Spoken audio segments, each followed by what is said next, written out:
Hello viewers, today we are going to discuss about hemopoesis. It is an important topic of hematology and don't forget to subscribe my channel and share this video with your friends and also press the bell icon to get more videos like this.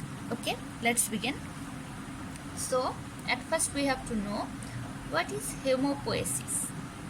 So, hemopoesis means proliferation, differentiation and maturation of stem cells to terminally differentiated blood cells. তাহলে এটার মানে কি দাঁড়াচ্ছে?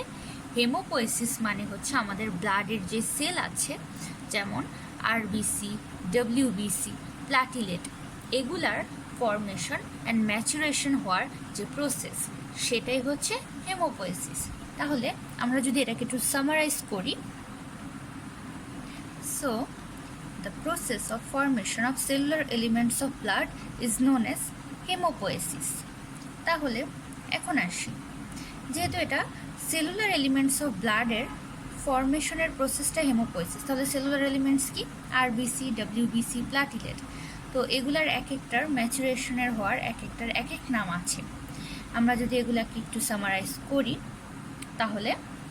তাহলে RBC formation হওয়ার যে process সেটাকে আমরা বলতেছি এরিথ্রোপোয়েসিস।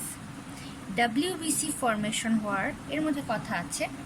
ডাব্লিউবিসি আবার দুই টাইপের আমরা জানি, সেটা হচ্ছে গ্র্যানিউলোসাইটস অ্যান্ড অ্যাগ্র্যানিউলোসাইট। ডাব্লিউবিসি এই দুই ধরনের। তো ডাব্লিউবিসির গ্র্যানিউলোসাইট ফর্মেশন হওয়ার যে প্রসেস সেটাকে বলতেছে আমাদের গ্র্যানিউলোপোয়েসিস। তাহলে এটা কি? গ্র্যানিউলোসাইটস। তো গ্র্যানিউলোসাইটস, তো এখন আসি যে এই গ্র্যানিউলোসাইটসটা কি। এটা হচ্ছে যেসব ডাব্লিউবিসির সাইটোপ্লাজমে গ্র্যানিউলস থাকে তাদেরকে বলতেছে গ্র্যানিউলোসাইটস। তাহলে কি কি আছে? এরকম আছে হচ্ছে নিউট্রোফিল, ইউসিনোফিল অ্যান্ড বেজোফিল। তাহলে এখন আমরা আসি যে এখানে ফিল মানে হচ্ছে এদের সাইটোপ্লাজম ফিল্ড উইথ গ্র্যানিউলস। তো এটাই আমরা বলছি এখানে। তো এদের ফর্মেশন হওয়ার প্রসেসটাকে আমরা বলতেছি গ্র্যানিউলোপোয়েসিস। এখন আসি মেগা ক্যারিওপোয়েসিস। এই প্লাটিলেট ফর্মেশন হওয়ার যে প্রসেস সেটাকে আমরা বলতেছি মেগা ক্যারিওপোয়েসিস। আর আসি লিম্ফোপোয়েসিস। এটা কি? অ্যাগ্র্যানিউলোসাইট। এর মধ্যে কি আছে? এর মধ্যে আছে আমাদের মনোসাইট, লিম্ফোসাইট। ওই যে লিম্ফোসাইট ফর্মেশনের যে প্রসেস সেটাকে আমরা বলতেছি লিম্ফোপোয়েসিস। সো এটা কি? লিম্ফোসাইট। এখন এটা আবার দুই টাইপের, একটা হচ্ছে থাইমিক লিম্ফোপোয়েসিস আর একটা হচ্ছে বোন ম্যারো লিম্ফোপোয়েসিস। তাহলে নাম থেকে আমরা আইডিয়া করতে পারছি থাইমিক মানে তার ম্যাচুরেশনটা যদি থাইমাসে হয়, আর বোন ম্যারো মানে তার ম্যাচুরেশনটা যদি বোন ম্যারোতে হয়। তাহলে এটাকে আমরা লিখি যদি থাইমিক লিম্ফোপোয়েসিস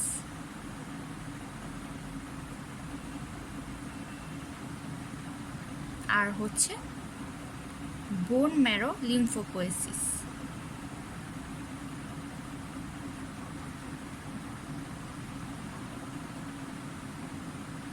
সো থাইমিক লিম্ফোপোয়েসিস এখানে টি লিম্ফোসাইটটা ম্যাচিউর হয়, আর বোন ম্যারো লিম্ফোপোয়েসিস এখানে আমাদের বি লিম্ফোসাইটটা ম্যাচিউর হয়। এগুলো আমরা মাইক্রোবায়োলজিতে যখন ইমিউনোলজি পড়ব তখন আরও ডিপলি জানতে পারব। তাহলে এখন আমরা আসি যে এই যে হেমোপোয়েসিস মানে ব্লাডের সেলগুলো প্রোডাকশন, এটা কোথার থেকে হচ্ছে কোশ্চেন জাগে মনে। তো সাইটস অফ হেমোপোয়েসিস,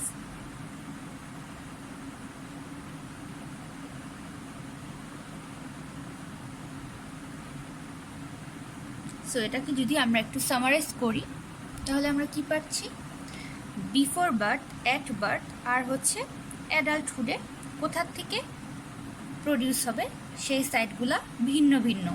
তাহলে আমরা এখন আসি বিফোর বার্থে, আবার ফিটাল ডেভেলপমেন্টের যে মান্থ আছে সেখানে আবার ডিফারেন্ট মান্থে ডিফারেন্ট সাইট থেকে এই হেমোপোয়েসিস হয়। তাহলে এটাকে আমরা একটু সামারাইজ করি। তাহলে এখানে আমরা কি দেখছি, আমরা ডিভাইড করে নিলাম।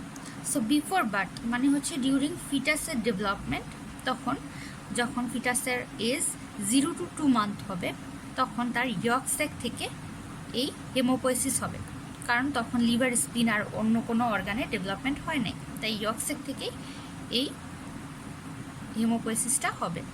যখন ফিটাসের এজ 2 to 7 মান্থ তখন লিভার অ্যান্ড স্প্লিন ডেভেলপ হয়ে যাবে, তো ওখান থেকে এই হেমোপোয়েসিসটা হবে। যখন ফিটাসের এজ 5 to 9 মান্থ তখন বোন ম্যারো থেকে এই হেমোপোয়েসিসটা হবে। অ্যান্ড আফটার বার্থ, অ্যাট বার্থের সময় তার বোন ম্যারো থেকেই শুধু হেমোপোয়েসিসটা হবে। আর অ্যাডাল্টে কোথা থেকে হবে, অ্যাডাল্টে হবে ফ্ল্যাট বোন থেকে, ফ্ল্যাট বোনস আর হচ্ছে end of long bones. Long বোন বলতে আমরা বুঝাই ফিমার, হিউমেরাস এগুলা, আর ফ্ল্যাট বোন বলতে আমরা বুঝাই স্টার্নাম, স্কাল, ভার্টিব্রা, ক্ল্যাভিকল এগুলা থেকে আমাদের হেমোপোয়েসিস হবে। তাহলে কি পেলাম আমরা, তিনোটা জায়গায় আমরা বোন ম্যারো কমনলি পাচ্ছি। বাচ্চাদের ক্ষেত্রে 0 to 2 মান্থে ইয়ক স্যাক, 2 to 7 মান্থে লিভার, স্প্লিন, 5 to 9 মান্থে bone marrow, and at বার্থে bone marrow. অ্যাডাল্টের ক্ষেত্রেও বোন ম্যারো আর স্পেসিফিক কিছু অর্গান থাকবে, এই যে ফিমার, হিউমেরাসের এন্ডে থেকে প্রডিউস হবে, দেন স্কাল, স্টার্নাম, ভার্টিব্রা, ক্ল্যাভিকল এগুলো। এখন আসি যে এক্সট্রা মেডুলারি হেমোপোয়েসিস টার্মটা কি। এক্সট্রা মেডুলারি হেমোপোয়েসিস মানে হচ্ছে বোন ম্যারো ছাড়া, আমরা জানি যে আফটার বার্থ বোন ম্যারো থেকে আমাদের হেমোপোয়েসিসটা মেনলি হচ্ছে, ঠিক আছে, কিন্তু এক্সট্রা বোন ম্যারো ছাড়া আর কোন বোন ম্যারো ছাড়া যদি আর অ্যাডাল্টহুডে যদি বোন ম্যারো ছাড়া অন্য সাইড থেকে হেমোপোয়েসিস হয় তখন সেটাকে আমরা বলতেছি এক্সট্রা মেডুলারি হেমোপোয়েসিস। ঠিক আছে, নর্মালি ফিজিওলজিক্যাল কন্ডিশন যেমন ফিটাল ডেভেলপমেন্টের সময় আমরা একবার জেনে এসেছি যে বোন ম্যারো ছাড়াও ইয়ক স্যাক, লিভার, স্প্লিন এগুলা থেকে আমাদের হেমোপোয়েসিস হচ্ছিল, ওটাকে আমরা এক্সট্রা মেডুলারি হেমোপোয়েসিস বলছি, ঠিক আছে। কিন্তু আফটার অ্যাডাল্টহুড হওয়ার পরেও বা আফটার বার্থের পরেও যদি কারো বোন ম্যারো ছাড়া অন্য সাইড থেকে হেমোপোয়েসিস হয় সেটাকে আমরা বলতেছি এক্সট্রা মেডুলারি হেমোপোয়েসিস।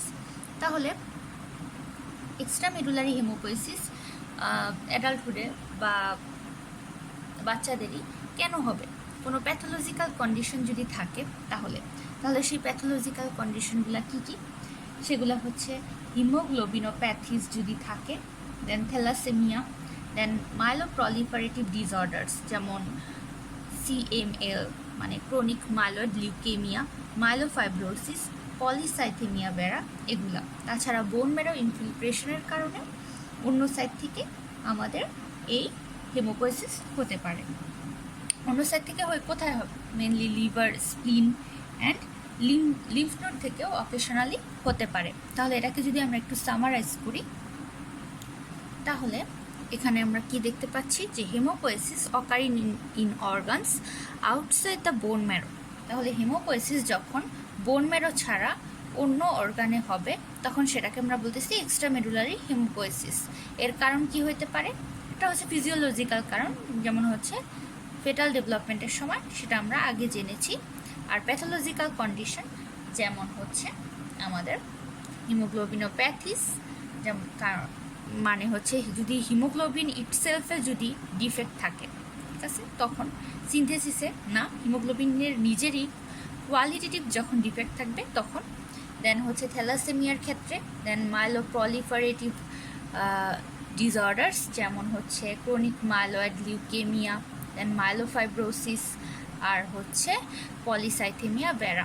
তাছাড়া বোন ম্যারো ইনফিলট্রেশনের সময়ও লিভার এই এক্সট্রামেডুলারি হেমোপয়েসিস হতে পারে। তো এটা কোথায় কোথায় হবে? ওটা হবে হচ্ছে এটার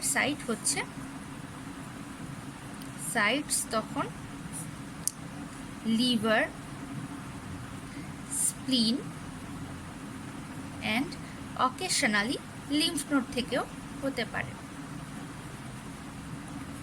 অকেশনালি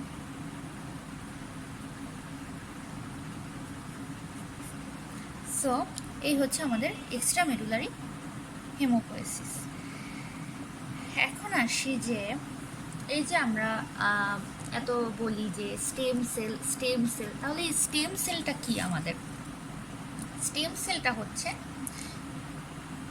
একটা সেল যেটা তাদের নিজেদের নাম্বারকে মেনটেন করে সেলফ রেপ্লিকেশনের মাধ্যমে, ঠিক আছে? তো এটাকে আমরা যদি এইভাবে ডিফাইন করি সুন্দরভাবে, তো stem cells are the cells which maintain their numbers by self-replication and also give rise to precursors of all type of cell। মানে এটা all types of সেলের প্রিকারসরকে প্রডিউস বা অ্যারাইজ করতে হেল্প করে। আর এরা হচ্ছে নিজেদের যে নাম্বার সেটাকে মেনটেন করে সেলফ রেপ্লিকেশনের মাধ্যমে। তো এটাই হচ্ছে আমাদের স্টেম সেল।